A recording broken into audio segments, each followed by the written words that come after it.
bi kunnafoni bakurubaw la jɔ fiyɛ kɛrɛnkɛrɛnnen min bɛ sigi diɲɛ bonnaku ka an yɛrɛ ka jamana kɔnɔna na ni a bɛ fama salon international de l'artisanat ka ɲɛsin bololafɛnw yɛrɛ dilanni ma jɔ fiyɛ in baaraw kuncɛra kunun ko an ka jamana yɛrɛ kɔnɔna na ka kɛ ni wasa ye jamana marabolo ɲɛma ka ɲɛfɔ tuguni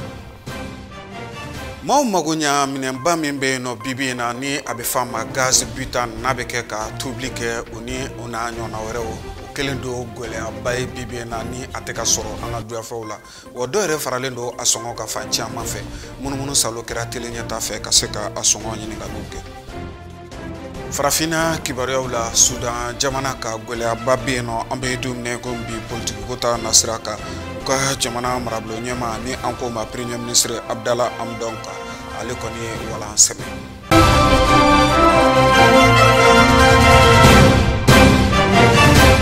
aw bisimila a ka bi kunnafoniw kɛnɛ ka bɛn ni bi tɛnɛndonya ye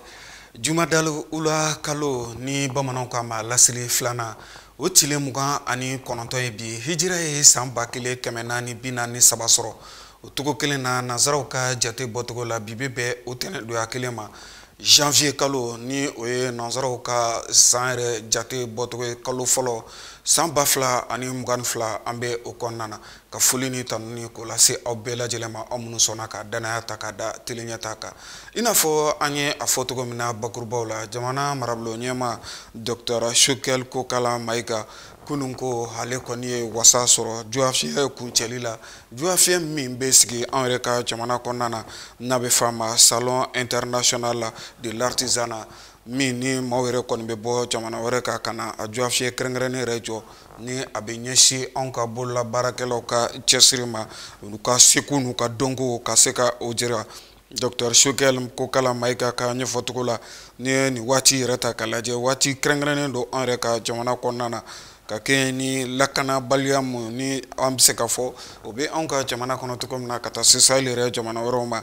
a ka ja bana min bɛ yen nɔ ni a bɛ fɔ a ma coronavirus o fana kɛn bɛ kamanaganko ye diɲɛ yɛrɛ jamanaw bɛɛ lajɛlen ka bi nka o bɛɛ lajɛlen na ta sugu in kɔni sigira hɛrɛ la ka tila ka wuli hɛrɛ yɛrɛ la wa baaraw kɔni kɛra wasa yɛrɛ kɔnɔna na jula minnu bɛ an ka jamana kɔnɔ walima bolola baarakɛla minnu bɛ an ka jamana kɔnɔ o ɲɛmaaba Mamadu Mɛnkɔrɔ Tarawele ale fana ye wasaba sɔrɔ nin kɛnɛ in kan maaw kɔni sɛbɛkɔrɔ bɔra ka caya Aissata Touré ani a ka jatala Laji Mamadu Tarawele u ye seereya mun sɔrɔ an ka jɛkulu lajɛ kɛnɛ kɛrɛnkɛrɛnnen min sigira bolola baarakɛlaw tɔgɔ la yasa u bɛ se ka u ka seko an'u ka dɔnko yira cogoya min na o tako sabanan a baara kuncɛli kɛnɛ kan fɛn min ye minisiri ɲɛma Choguel Kokala Mayiga a y'a ka nisɔndiyaw yira ani ka tila ka foli ni tanu kɛ ka ɲɛsin kɛnɛ yɛrɛ a labɛnbaw bɛɛ lajɛlen ma u ka hakilina ɲumanw tali la a tilala k'a yira k'a fɔ ko jamana ɲɛmaw ka dayɛlɛnnen b'u ye sanga ani waati bɛɛ lajɛlen na yasa ka se ka dɛmɛ kuraw ɲɛsin u ma ministri n'a ka collaborateurs chambre des métiers Chambre de commerce et d'industrie du Mali. Où est mis labé, où est le gouvernement l'a convaincu. Parce que comme insécurité ni coronavirus B, si les données là, est-ce que ça l'a imbécile ou bien atsekaki? Ministre et gouvernement l'a convaincu. On a un argument minoué.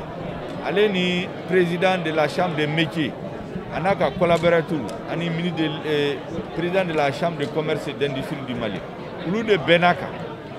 ne ya ye tigi ana argument minnu fo gouvernement la pour que ya maria ka di salon que ici vraiment argument yi ne yo prévu ne yo fo o fana la walignmando ka fouye ou ye la ñini min que gouvernement fait président de la chambre des métiers ya fu nka ma ku ko di ko ministre ma aka sebe aka nanaye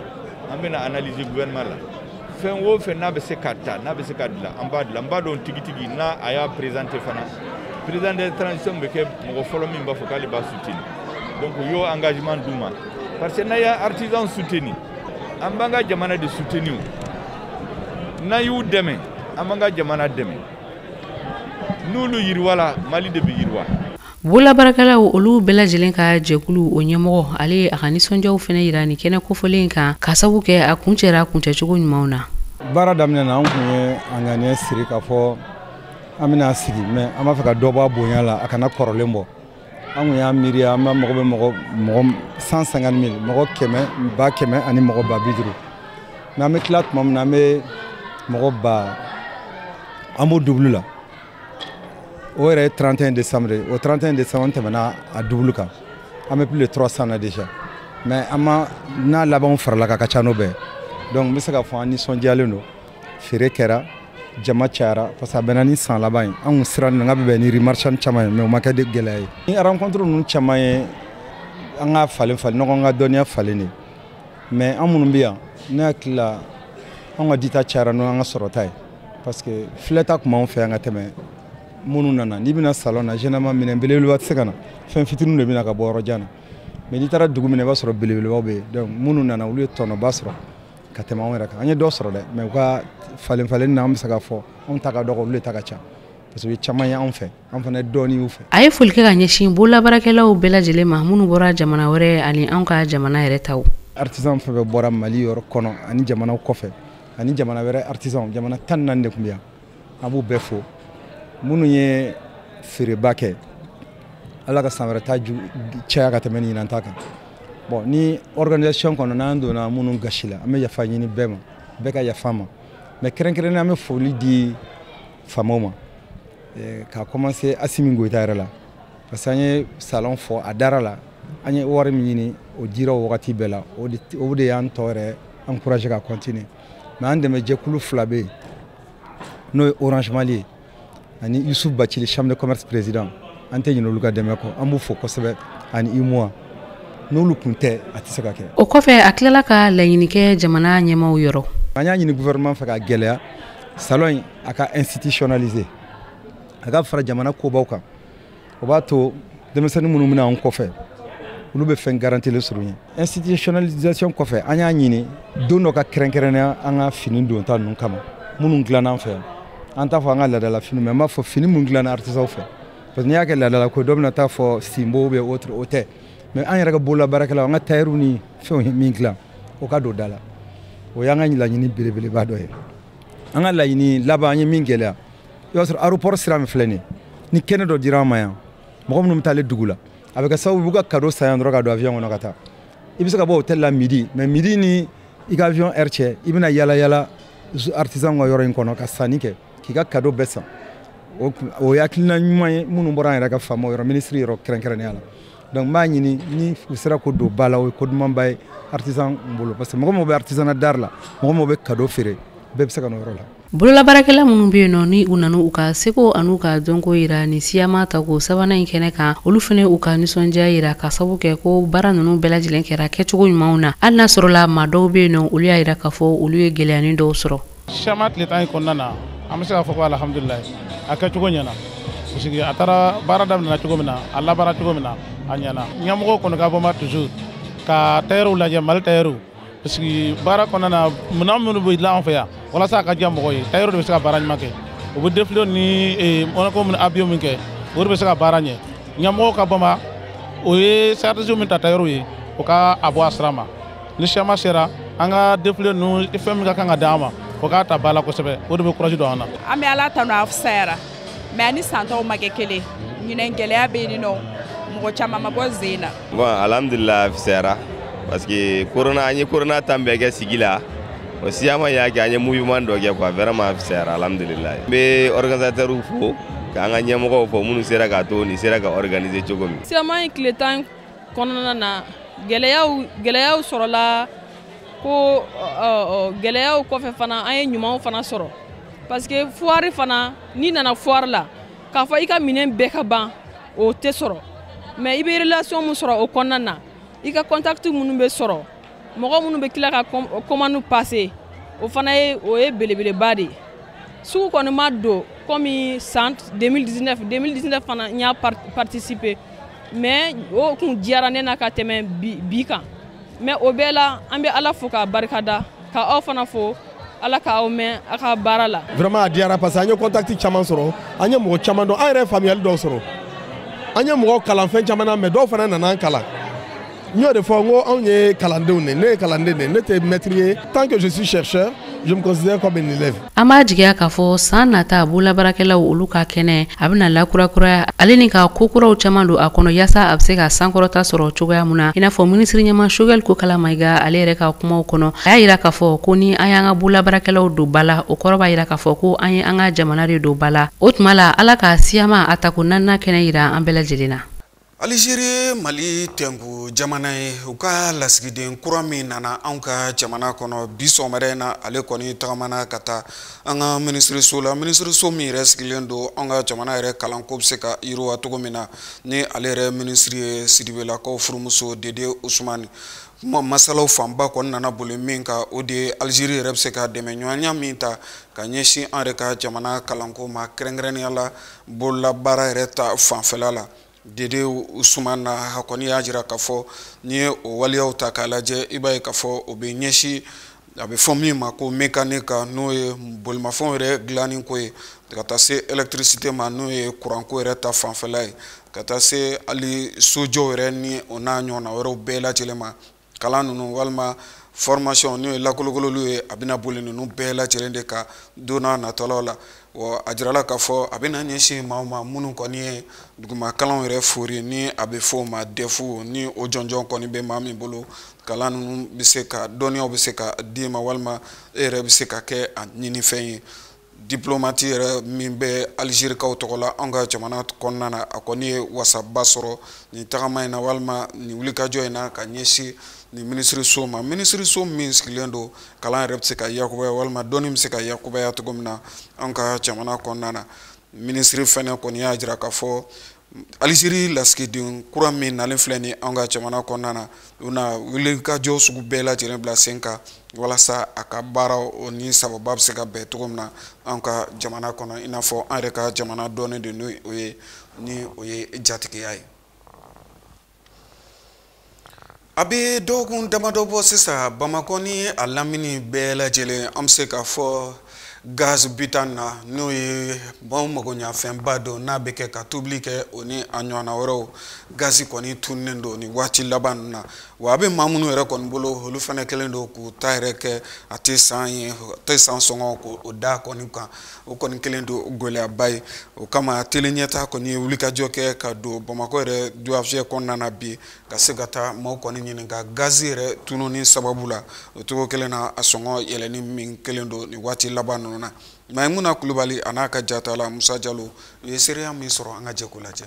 Gazi min bɛ wele ko gaz butane ni o ye tobilikɛ gazi ye ale kɔni sɔrɔli b'a la ka gɛlɛya don o don Bamakɔ a n'a lamini kɔnɔna la o kɛra gɛlɛya ye ni ka ɲɛsin maa caman ma. Gazi sɔrɔbali a ye gɛlɛyaba de s'anw ma parce que mɔgɔ min i balo bɛ fɛn min na n'a fɔra k'a tɛ sɔrɔ n'a dɔn o ye gɛlɛya dɔ ye fɔlɔ dɛ kelen mɔgɔ baden de bɛ yen restauranttigiw bɛ yen tobilikɛlaw bɛ yen olu jigi de y'anw ye olu de bɛna gazi t'anw fɛ u b'u ka bouteille ta u bɛna n'an ko ko gazi tɛ yen nɔ i b'a ye directement a b'u yɛrɛw bila yɔrɔ min na an yɛrɛ minnu ye feerekɛla a b'anw tɔɔrɔ kan mais se t'anw ɲɛ quoi. A bɛ wagati bɔ kalo kelen ɲɔgɔnna bɔ an b'u nɔfɛ gazi ko la bon an t'a dɔn gɛlɛya min bɛ gazitigiw ni gazi sanna ni cɛ les fournisseurs et les dépositaires an t'a dɔn gɛlɛya min b'u cɛ kɔni comme anw ye clients ye an kɔni kalo kalo ne dɔgɔyalen gazi la peut-être ne bɛ 3 ou 4 ta bon o gɛlɛya dɔɔni man kan ni gazitigiw sera k'a lajɛ parce que à chaque fois ni an yɛrɛ tɛ an ka chefs an ka exploiteurs mago bɛ gazi la olu tɛ se ka baara kɛ ni gazi tɛ min bɛ yen n'o fana banna an yɛrɛ o y'a jɔlen ye. Sɔgɔmada fɛ ka soli ka wuli ka tasuma lɔgɔ mɛnɛ a ma nɔgɔn ne bɔra fo Kati poste la ma gazi sɔrɔ yen si nana dividende na komi y'an sun kɔrɔla n nana sɔrɔ fɛn tɛ yan fana a gɛlɛyara yɛrɛ de ne bɛ k'a ɲini a bɛ 15 jours ɲɔgɔnna bɔ n tɛ k'a sɔrɔ awɔ. Nin gɛlɛya kofɔli min filɛ nin ni o ye gaziko gɛlɛya a kɔni ye gɛlɛya lase maa caman ma o de hukumu kɔnɔna la u kelen-kelen n'a bɛɛ lajɛlen kɔni ye welewele da kan kɛ ni ka ɲɛsin an ka jamana gouvernement ani maa minnu bɛ gaziko baara la. Gazi bɛ i b'a fɔ ɲɛnama dɔ bi i b'a fɔ ji min ta bi parce que mɔgɔw bɛ yen n'a t'olu bolo u tɛ se ka tobili yɛrɛ kɛ u tɛ se ka dumuni kɛ u tɛ se ka baara kɛ u tɛ se ka foyi kɛ donc ça fait partie de notre vie maintenant quotidiennement donc k'a lajɛ même le prix c'est-à-dire k'a lajɛ ka prix jigi k'a lajɛ parce que ne yɛrɛ t'a dɔn réellement min bɛna ka na ni cause in yɛrɛ ye parce que a bɛ san damadɔ bɔ ni problème bɛ répété ni sunkalo bɛna rapprocher et on ne sait pas pourquoi. Avec ça, damadabo already. Ole k'a nɔgɔya avec ka gɛlɛya de. Kumakan min bɛ ne bolo ka se gouvernement na ni gazi feerebagaw ka se ka gazi bɔ ka caya pour que an tobilikɛlaw bɛ lafiya cogoya min na. Hali n'o y'a sɔrɔ ni gazi kofɔlen kɔni gɛlɛyalen don Bamako fan caman na ani a lamini nka o n'a ta bɛɛ maa dɔw kɔni sera ka bilankɔrɔ kɛ ni olu b'a la k'u ka baara kɛ a kɛcogoya la. Non, a ma gɛlɛya sɔrɔ mɔgɔ min bɛna d'a ma a bɛ 120 bɔ an n'a bɛ baara la ɲɔgɔn fɛ donc gazi bɛ yen gazi tɛ yen o c'est son problème à lui a bɛna gazi d'a ma depuis que gazi sɔngɔ yɛlɛnna a kun b'a d'a ma 1000 ni 200 kun b'a d'a ma 1000 ni 400 kana bila 1000 ni 500 la kana bila 1000 ni 600 voilà ni problème kɛra ne dɔ farala a kan dɔ bɛna a bɛna d'a ma fo sini an kɔni a b'a d'a ma o de la. Soumaïla Jara ni ale ye distributeur de gaz bitan olu maaw ka ɲɛma dɔ ye ale y'a jira k'a fɔ ko ni gɛlɛya in ko kunba 2 bɛ a la a fɔlɔ o bɛ tali kɛ u ni gouvernement cɛla la a filanan maa minnu ni olu bɛ taa gazi doni ka bɔ kɔkan ka na. Gɛlɛya bɛ gazi sɔrɔli la gazi tɛ ka se ka sɔrɔ mais gɛlɛya min b'a la bon grossiste minnu bɛ taa ta SRL ka na n'o ye dépoteur ninnu ye olu ko ko wari t'u bolo quoi parce que i b'a kalama an ka jamana subventionnement bɛ yen nɔ hakɛ dɔ bɛ yen jamana ye gazi feerelaw yamaruya o kana ni gazi a bɛ hakɛ dɔ ta n'a bɛ fɔ o ma ko subventionnement donc o wari nin o wari dɔ de bɛ sara dépotigiw b'o fara u ta kan ka taa gazi ta bon actuellement an bɛ yɔrɔ min na sisan dépotigiw ko u ka juru bɛ état la tiɲɛ yɛrɛ la wari min b'olu bolo se t'u ɲɛ ka taa gazi ta kɔfɛ ka n'a feere anw ma ko gɛlɛya dɔrɔn de bɛ yen n'o tɛ ko fosi tɛ yen ko parce que u ka wari min bɛ état bolo état la n'o y'u ka subvention wari ye hali n'u y'o sɔrɔ bi sini u bɛ baara kɛ u bɛ min fɔ an ɲɛna quoi bon gazi gɛlɛyara a ne mo gazi bɛɛ b'a la gazi fɔlɔ gazi bɛ daminɛ min bɛ utiliser kosɛbɛ a bɛ daminɛ 3 kilo bɛ yen 6 kilo bɛ yen 12 kilo bɛ yen 36 bɛ yen 38 bɛ yen 24 bɛ yen donc o bɛɛ de ye gazi utiliser ta ye. Nin bɛɛ n'a ta Soumaïla Jara a ye weleweledakan ta ni ka ɲɛsin an ka jamana gouvernement ma. Bon welekan min bɛ ne bolo weleweledakan min bɛ ne bolo o ye an ka jamana ɲɛmɔgɔw ye parce que fɛn bɛɛ de bɛ jamana ɲɛmɔgɔw bolo n'i y'a mɛn an bɛ nin bɛɛ la jamana ɲɛmɔgɔw an bɛ kuma n'olu de ye ani dépotigiw u ka sigi u k'a lajɛ fɛn min b'u ni ɲɔgɔn cɛ min gɛlɛya min bɛ yen n'a bɛ ka kɛ sababu ye ni dépotigiw tɛ ka se ka gazi sɔrɔ bon ni état jɔyɔrɔ ye min ye état k'a essayer u k'a fɛngɛ u ka se ka bɛn ko la pour que population yɛrɛ bɛ se ka gazi sɔrɔ nɔgɔya la cogo min na. An b'a jigiya k'a fɔ ko donna nataw la min ye gazi distributeur ye consommateur fo ka taa se gouvernement ma bɛnkan kelen bɛna se ka sɔrɔ yaasa maaw bɛ se ka gazi sɔrɔ i n'a fɔ u b'a laɲini cogoya min na. Koba minnu kɛra san 2021 yɛrɛ kɔnɔna na ni y'an ka jamana yɛrɛ ta k'a lajɛ fanga daraki o kɛra fanga daraki yɛrɛ kɔnɔna na ni an b'a fɔ ma coup d'état dans coup d'état ni kɔni kɛra gɛlɛya ye ka ɲɛsin an ka jamana yɛrɛ ma ninnu waleyaw kɔni kɛra an yɛrɛ ka jamana kɔnɔna na an bɛ se ka fɔ Asimi Goita ale kɔni ye dansigi camancɛla fanga ma ɲɛma min tun bɛ yen nɔ a donni kama ni o ye bandaw ye ka bɛn mai kalo yɛrɛ tile 24 ma san 2021 yɛrɛ kɔnɔna na o gɛlɛyaw nɔ ka Ali Kulubali ale kɔni ye wulikajɔ kɛ ka sɛgɛsɛgɛli kɛ an ye o kisaw kan seereya min sɔrɔla fɛ an ka jɛ k'o lajɛ. Mai kalo tile 24 san 2021 fɛn min an ka camacɛ fanga ma ɲɛmakɔrɔ ye Badaw ale ni a ka premier ministre Mokhtar Wan an ka fintigilakaw kɔni olu yɛrɛ kɔni minɛ ka taa ni u ye u dagayɔrɔ la n'a bɛ fɔ yɔrɔ ma ko camp militaire Sunjata Keita ni ale yɛrɛ kɔni bɛ Kati kɔnɔna la. Mai kalo tile 14 san 2021 fɛn min ye Mokhtar Wan ye ale yɛrɛ kɔni kun ye a ka gouvernement ka démission sɛbɛn ta k'o di Badaw yɛrɛ ma o de kɔni na an ka camacɛ fanga ma ɲɛmakɔrɔ Badaw ale yɛrɛ kɔni a yamaruya Mokhtar Wan ga a ka gouvernement kura yɛrɛ kɔni bila sen kan maa caman kɔni kun ye a yira k'a fɔ ko o waleya kɔni ɲɛna barisa o kun bɛna sigikafɔ sabati maaw ni ɲɔgɔn cɛ kabini coup d'état yɛrɛ kɔni kun kɛra utu kalo la kɛrɛnkɛrɛnnenya la a tile 18 san 2020 wagatiw yɛrɛ la ga a yirala k'a fɔ ko mun kɔni nana ni fɔngɔɲɔgɔnya ye ko o de kɔni kɛra fɛn min ye Mokhtar Wan ye ale kɔni a ka gouvernement kura yɛrɛ kɔni sigi sen kan ka sɔrɔ a ma fɛn fɔ an ka fintigilakaw ye olu minnu ye IBK yɛrɛ ka fanga jaso n'a tun bɛ fɔ u ma o wagati la ko CNSP maaw ni o yɛrɛ bɛ tali kɛ colonel Asimi Goita la ni ale tun ye camacɛ fanga vice président colonel Malik Jaw ni ale ye wasadenw ka soba yɛrɛ ɲɛma ye colonel Sajo Kamara ni ale ye ministre ye mun ka koɲɛw bɛnnen don lakana yɛrɛ ma n'o ye ministre de la défense colonel major Ismaël Wage ale bɛn ministre yɛrɛ fo ka taa se colonel Modibo Konema ni ale yɛrɛ kɔni lakana ministre o ni maaw yɛrɛ lakanadi n'a bɛ fɔ o ma ko protection civile o ministre yɛrɛ ye ale a yirala k'a fɔ ko nin gouvernement kura in yɛrɛ kɔni bilala sen kan wagati min na anw ka jamana kɔnɔna la ni o kɛra mɛ kalo tile 14 wagatiw la o kɔni y'a sɔrɔ basigibaliyaw bɛ fɛ ka daminɛ an ka faaba yɛrɛ kɔni kɔnɔna la yan nɔ barisa fɛn min ye M5 maaw ye olu yɛrɛ kɔni kun y'a yira k'a fɔ ko yɛlɛma dɔw ka don camancɛ fanga yɛrɛ kɔni kɔnɔna la o de la olu fana kun ye marchiba dɔ yɛrɛ kɔni kun boloda ka bɛn ni juin kalo tile 4 san 2021 wagatiw la fɛn min ye Mali baarakɛlaw ka kuluba ye ni o ye UNTM maaw ye olu fana kɔni kun ye baarabila dɔ boloda ni o bɛ tali kɛ tile 15 bɔɲɔngo la o baarabila yɛrɛ ta ko filanan kɔni kun bɛ to sen na fo ka taa se mɛ kalo tile 28 san 2021 wagatiw yɛrɛ ma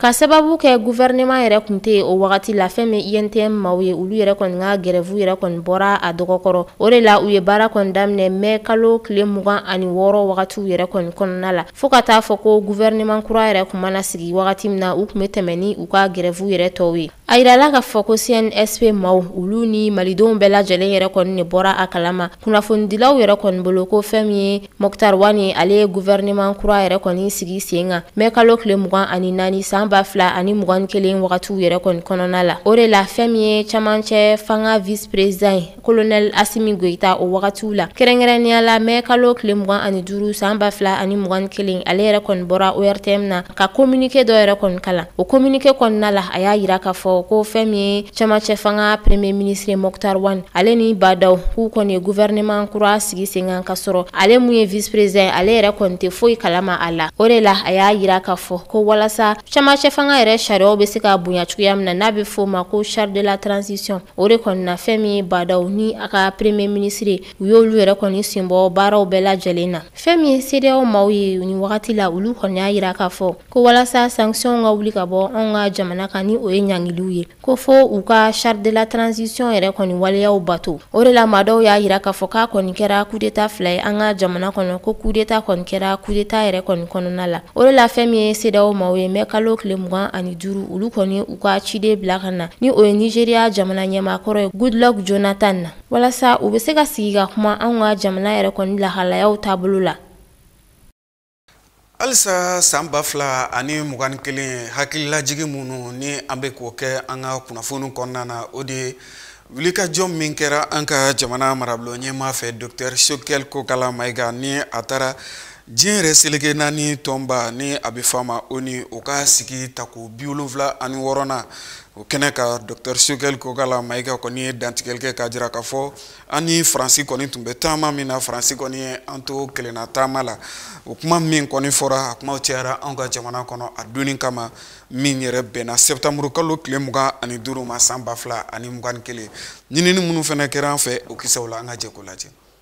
Sibiri septembre kalo tile 25 san 2021 an ka jamana marabolo ɲɛma Dr Choguel Kokala Mayiga ale kɔni ye dantigɛli kɛ diɲɛ seleke naani tɔnba ka lajɛrɛ yɛrɛ kɛnɛ kan ka jira k'a fɔ Faransi kɔni ye an to kelenna tagama na i n'a fɔ bamananw yɛrɛ bɛ a fɔ cogo min na ka ɲɔ suru sufɛ ka janfa don kɔnɔw ma e ko o ma kɛ Choguel yɛrɛ ka kumakan ye kuma ni turuma ka ɲɛsin Faransi yɛrɛ jamana ma min ye Faransi yɛrɛ jamana ɲɛma yɛrɛ kɔni ɲɛ bilen wa min yɛrɛ kuma kɔni cayara anw yɛrɛ ka jamana kɔnɔ hakaja diɲɛ yɛrɛ bunako kan Dr Choguel Kokala Mayiga donni kama a ka seginni ka na Bamako yan nɔ a kɔni kunbɛnna ni jama yɛrɛ caman ye minnu kɔni sɛbɛkɔrɔ bɔra ka caya ka taa a kunbɛn kɛrɛnkɛrɛnnenya la Bamako yɛrɛ pankunu jigiso yɛrɛ la n'an ko a ma aéroport international min tɔgɔ dalen don président Modibo Keyita la nin kɔrɔfɔ min fɔlen filɛ nin septembre kalo tile 25 san 2021 a kumaw kɔni cayara an yɛrɛ ka jamana kɔnɔ a donni kama bari maliden yɛrɛ fan caman minnu kɔni sɔrɔla ka jira k'a fɔ nin kɔni bɛna kɛ sababu ye jɔnyajuru min yɛrɛ kɔni bɛ anw ni Faransi yɛrɛ jamana ni ɲɔgɔn cɛ o jɔnyajuru yɛrɛ ka tigɛ ka bɔ yen nɔ wa dɔw kɔni y'a yira k'a fɔ Choguel kɔni ye dantigɛli kɔni kɛ cogoya min na olu kɔni fɛla tɛ a kisa ye bari Choguel kɔni ye waleya min kɔni kɛ a bɛ se ka na ni gɛlɛya ye ka ɲɛsin an yɛrɛ ka jamana ma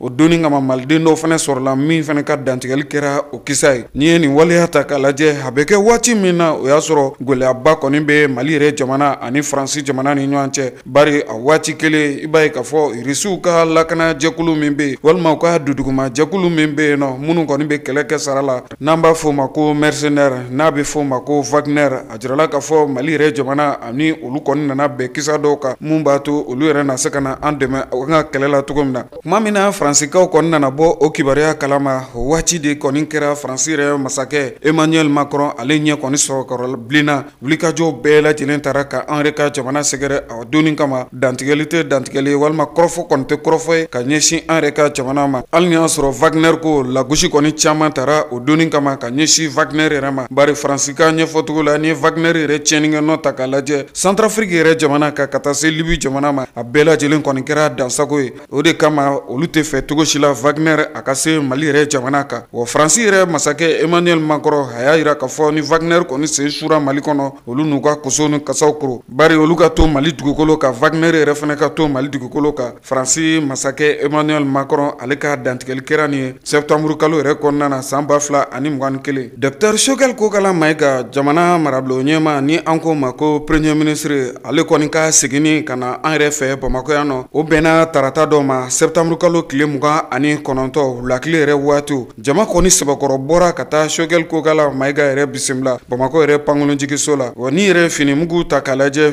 sɛbɛnni minnu tun bɛ olu ka a donni kofɔlen olu de ye k'a fɔ Mali yɛrɛ bɛ ni i jɔ a jɔyɔrɔ la ten sa. Sɛbɛnni wɛrɛw fana tun bɛ yen nɔ o de ye k'a fɔ timinandiya bɛ aw ye cɛmancɛla fanga maaw. O bɛɛ lajɛlen kɔfɛ i tun bɛ sɛbɛnni wɛrɛ minnu ye fini jɛman ninnu kan o de ye k'a fɔ jamana kɔnɔdenw kɔni bɛ cɛmancɛla fanga maaw yɛrɛ kɔ u kelen filɛ nin ye ka nin hakilina min kɔni ta a kɔni kɛra jamako kɔni ye a donni kama Bamako yɛrɛ pankolonjigiso la. Dr Choguel Kokala Mayiga a kɔni sɔrɔla ka dantigɛli kɔni kɛ kunnafonidilaw yɛrɛ ɲɛkɔrɔ k'a fɔ waati de sera Mali ka i jɔyɔrɔ la hali ni y'a sɔrɔ diɲɛ jamana wɛrɛw kɔni tɔw bɛ yen nɔ a fɔ an mago b'o la. Bari diɲɛ bɛ waati min na suguba de don bɛɛ lajɛlen mago bɛ ɲɔgɔn na. Zaban kelennajɔ o kɔni tɛ yiri ye Mali mago bɛ jamana wɛrɛw la wa jamana wɛrɛw yɛrɛ fana mago bɛ an yɛrɛ ka jamana la. O hukumu kɔsɔn Dr Choguel Kokala Mayiga ale kɔni sɔrɔla ka ni dantigɛli kɔni kɛ kunnafonidilaw ɲɛkɔrɔ ka sɔrɔ ka sɛnsɛn ka don ni Choguel Kokala Mayiga ye Bamako yɛrɛ dugu kɔnɔna na.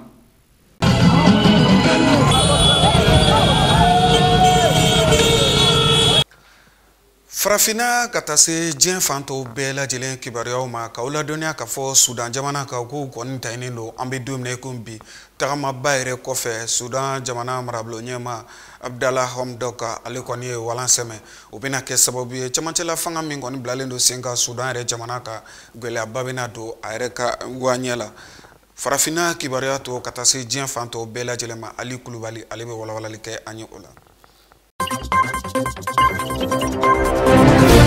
Sudan jamana kɔnɔ u ka ministre ɲɛma n'o ye Abdallah Hamdok kɔni ye a jirala k'a fɔ ni maa kofɔlen ye ni a ye baara kɛ diɲɛ sɛgɛn naani jɛkulu kɔnɔna ni jate bɔla don n'o ko économiste onusien a jirala k'a fɔ ko a bɛ waati bɔ ni ale kɔni kun ye fɛn ye camancɛ fanga marabolo maa ɲɛma n'o ye premier ministre ale jɔyɔrɔya kɔnɔna o kɔlen kɔfɛ maa n'a kalama k'a fɔ kabini fɛn ye fanga dafiri kɔni kɛla ni ale kɔni kun gɛnna ka bɔ fanga kɔnɔna ni fasodenw ka wulikajɔ kɔni fɛ yaasa ka se ka maaw dusukun kɔni salo fɛn ye ni maa kofɔlen n'o ye Abdallah Hamdok n'o o y'a lati ko kura ye yaasa a na se ka fɛn ye camancɛ fanga marabolo ɲɛma ka se ka o jɔyɔrɔ fa cogoya min na ni a nali a tɛ tɛmɛ kalo 2 bɔɲɔgɔnko kɔni de kan a jirala k'a fɔ fɛn ye kari ni o kɔni bɛnna janvier kalo tile 2 san 2022 kɔni ma fɛn ye Abdallah Hamdok ko a kɔni y'a jira k'a fɔ ko a kɔni ye baara kɔni bila wa a ye fɛn ye ni kunnafoni kɔni fɔ fɛn ye Sudan jamanadenw ye u ka jabarani kɔni kɔnɔna na a ka ɲɛfɔ cogo la a y'a jira k'a fɔ ale ko bɛɛ lajɛlen kɔni de kɛ yaasa fɛn ye jamana bɛ gɛlɛya min na a b'a fɛ ka bɔ dingɛ min kɔnɔ ka se ka a bali cogoya min na ko nka fɛn ye jamanadenw ka farafarali ani fɛn ye bɛnbaliya min bɛ jamanadenw ka ɲɛsin camancɛ fanga maaw ma fo ka taa se politigila ko ka farafarali kɔni ma ko o baara o ma se ka kɛ ale kɔni fɛ o de hukumu kɔnɔ min kɔni ka ɲi ale bolo o de ye fɛn ye ka se ka baara kɔni bila yaasa fɛn ye jamana bɛ ka taa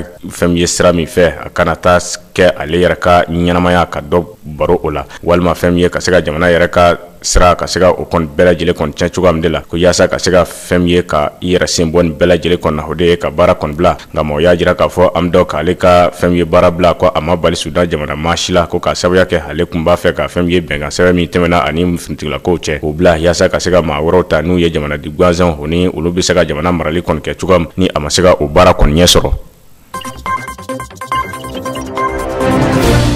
Afrique du Sud jamana kungango la jirala ka fɔ hali n'a sɔrɔ san 2022 min jɔ la ni maaw y'a kunbɛn tɛgɛrɛ ani nisɔndiya ye a jirala ka fɔ a kɔni kɛla fɛn ye dusukasi ye Sud Afrique jamana kɔnɔna na ko ka sababuya kɛ fɛn ye dimanche ni o bɛnna janvier kalo tile 2 kɔnɔma ko olu ka wasadenw ka soba ni u b'a wele ko Parlement a jirala k'a fɔ ko o kɔni ko o bɛɛ lajɛlen kɔni jeni na ni dɔw ko complexe parlementaire a jirala k'a fɔ ni a sigilen filɛ ni ye Afrique du Sud olu ka faba jamana yɛrɛ nima yɔrɔ kɔnɔna a jirala k'a fɔ ko a kɔni bɛɛ lajɛlen kɔni jeni na ko n'i y'a jateminɛ n'i ye nin so in yɛrɛ lajɛ fɛn ye o ka tariku fɛnba caman ko o kɔni bi sɔrɔ nin yɔrɔ in kɔnɔna ni fɛn ye Sud Afrique jamanadenw yɛrɛ kɛmɛ ko olu bila k'a fɔ ko nin ye olu ka tamasiyɛnw ye don tɛmɛlen tamasiyɛnw ko olu bɛɛ lajɛlen bi a kɔnɔna na a jirala k'a fɔ a nɔgɔnni kɔni fɛ maa dɔ kɔni minɛna o fɛ ni o si bi t'i jɔ san 49 bɔɲɔgɔnko kɔni de la a jirala k'a fɔ ko fɛn ye ni maa ko fɔlɔ in ko ntɛnɛn ko a kɔni kan ka na fɛn ye bɔgɔ jelilen kɔni kan yaasa kana ɲininkaliw kɔni sɛmɛ a la cogoya min de la wa a jirala k'a fɔ an bɛ yɔrɔ min na ko bi min ye tasuma in kɔni wuli ani fɛn ye mun de y'a wuli jɔn de y'a kɛ hali sisan ko o kɔni ma dɔn fɔlɔ fɛn ye Centrafrique jamana ɲɛmaaw kɔni fɛ wa fɛn ye min kɔni kɛla fana a jirala k'a fɔ ko fɛn ye ni ye nin so in yɛrɛ jateminɛ minɛ dɔw bɛ olu kɔni bilalen don so in kɔnɔ n'u ye minɛ lahutaw kɔni ye ni tasuma manana olu kɔni bi ji siri ni o yɔrɔ ye wa a jirala k'a fɔ ko fɛn min kan ka ji kɔni siri ko olu bɛɛ lajɛlen kɔni de kɔni datugulen kɔni don o de hokumu kɔnɔna na fɛn ye polisilakaw fana kɔni y'a jira k'a fɔ ko dimanche ko kɔni ye maa wɛrɛ kɔni minɛ maa min ni a kɔni kun ye suɲɛni kɛ fɛn ye nin soba in kɔni kɔnɔ n'o ye parlement ye wa a jirala fana k'a fɔ ko a kɔni minɛna fana u fɛ k'a jira k'a fɔ siganamaa don maa min ni a kɔni ye suɲɛni kɛ o ye kelen wa maa min don fana ko fɛn ye a sigalen don a la k'a fɔ ale de ye nin tasuma in kɔni minɛ wa u jirala k'a fɔ ko ale de ye nin baara cɛjugu fana kɔni kɛ wa a jirala fana k'a fɔ ni maa kofɔlɔ in ko maa min don fana wa a donla soba in kɔnɔna na cogoya min na a ma don ni sariya ye a ye sariya de sɔsɔ ka don a kɔni kɔnɔna na wa siganaba kɔni bɛ ale la bi wa a ka ko fana ko o na ɲɛnabɔ don nataw fana kɔnɔna. Kenya jamana kan a jirala k'a fɔ fɛn ye diinɛ kana gɛlɛ tigilama minnu bi Somali jamana kɔnɔ ni u b'u wele ko Shebab a jirala k'a fɔ ko bin tɛnɛsa ni o bɛnna janvier kalo tile 3 kɔni ma ko o kɔni taala bi fɛn ye Kenya jamanaden dɔw kɔni kan a jirala k'a fɔ ko ni maa kofɔlɔ ninnu ko o kɔni ye maa damadama ka se ka olu kɔni bɔnɛ o ni kɔni na o de hokumu kɔnɔ a jirala k'a fɔ maaw kɔni ka ɲɛfɔ cogo la fɛn ye yɔrɔ sigibaw ye ni u b'a wele ko widu a jirala k'a fɔ o yɔrɔ sigibaw kɔni y'a jira k'a fɔ kunnafonidilaw ye ko o kɔni dan b'a la k'a fɔ maa minnu ye nin baara kɔni kɛ ko o kɔni ye fɛn ye Somali diinɛ kana gɛlɛ tigilamaw Shebab olu ka jɛkulu ko nin ye olu ka baara kɔni de ko u ka beli fɛn ye u ka jamanadenw kɔni kan ko o kɛla sababu ye fɛn ye ka se ka fɛn ye maa wɔɔrɔ bɔɲɔgɔnko ka se ka o kɔni bɔnɛ o ni kɔni na cogoya min na Irungu Macharia ale ka fɔcogo la ni ale ye fɛn ye Kenya gouvernement o ka maa dɔ sigilen fɛn ye nin yɔrɔ ko fɔlɔ in kɔni na fɛn ye Irungu Macharia a y'a jira k'a fɔ ko tiɲɛ don ko fɛn ye ni maa wɔɔrɔ minnu bɛ yen ni olu kɔni fatula ko maa kelen bɛ yen fɛn ye marifakisɛ ko o de o kɔni fa nka fɛn ye maa duuru tɔ bɛɛ lajɛlen ko fɛn ye so de kɔni dabirila olu dala ka tasuma mana a la k'u jeni fo k'u ban ko o kɔni de kɛla o yɔrɔ la o ka ɲɛfɔ cogo la maa wɛrɛ ma a baara kɛ fɛn ye Somali Shebab olu ma ko olu ka baara cɛjugu don.